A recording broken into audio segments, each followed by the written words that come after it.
So, but the habits you develop, and I go back, the other thing is have the right heroes. I mean, I've always been lucky in that respect. And if the people you look up to are going to form your vision of what the world, how you want to be in later life. And I'll give you two pieces of advice. I'd invest as much in myself as you can. I mean, you're your own biggest asset by far. I mean, you've got all kinds of potential. All the people in this room, you're lucky to be in this country, gotten a good education, but most people go through life using up a very, very small part of their potential. And so anything you do that invests in yourself, that's the best investment you can possibly make. And then I would follow my passion. I mean, whatever turns you on. I was lucky. I found something early that turned me on. But you don't want to take a job just for the money.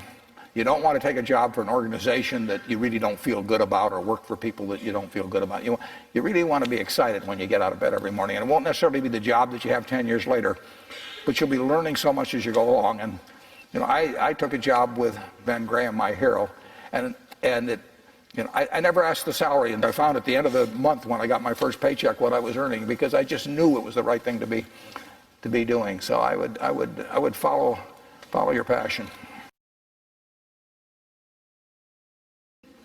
The worst investment I ever made? How long do you have? I've made some very bad ones, but that doesn't really bother me. It may bother the shareholders, but that's another question. You're going to make mistakes in life. I mean, there's no question about it. You don't want to make them on the big decisions, who you marry and some things like that. So there's no way I'm going to make a lot of business and investment decisions without making some mistakes. I may try to minimize them. I don't dwell on them at all. I don't look back.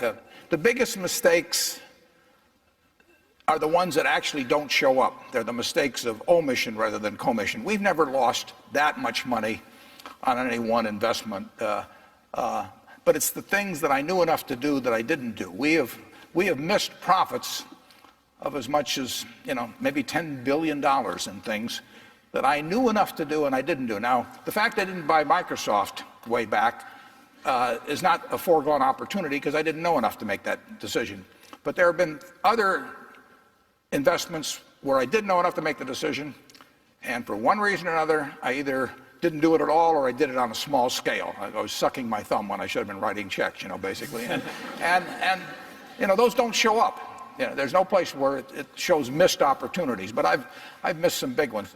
The triumphs in life are partly triumphs because you know that everything isn't going to be a triumph. And I would never get too hung up on mistakes. I know a lot of people that really agonize over them, and it just isn't worth it. I mean, tomorrow's another day, and you live it forward and just go on to the next thing.